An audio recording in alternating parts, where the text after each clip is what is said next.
sent to you? Yeah, I received the money you send me, mahal.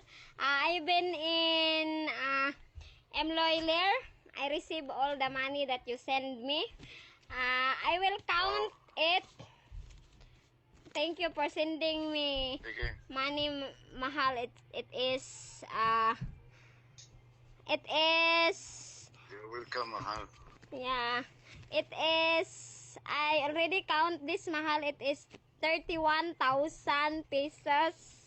See? Wow. Yeah. Enjoy, mahal.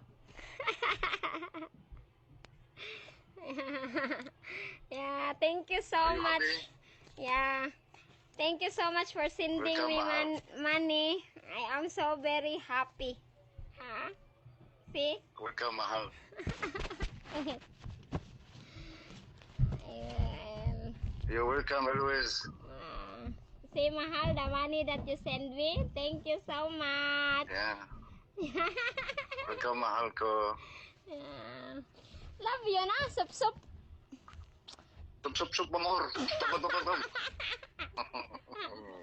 Thank you so much. Love you, mama. Chup-chup. Welcome.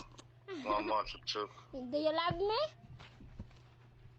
Yes, of course. Thank you so much for the love and care. Welcome, mahal ko. So I will call you mahal and then you will call me mahal. Up to you. What you like. Yeah, I want to call you mahal ko. You like to call me mahal ko? Yeah, you like that? Why not? So, what is your ring for? Your ring is in the wedding ring. That's not within your designer.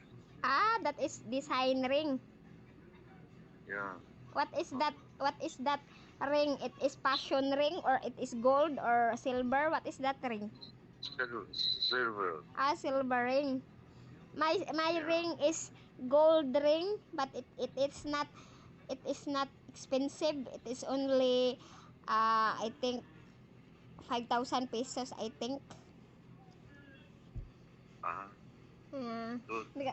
And then I have jewelry earrings as well. It is gold as well, but it is not expensive as well. I think it is only 1,000 or 7,000, I think. And my necklace as well is gold. I think it is 15,000. Yeah. for I wear gold, not a passion jewelry. It's because my ear, if I wear a passion jewelry or a fake jewelry, my ears will be itchy, and then my neck as well, it will be itchy, and I'm not comfortable. Yeah. Little.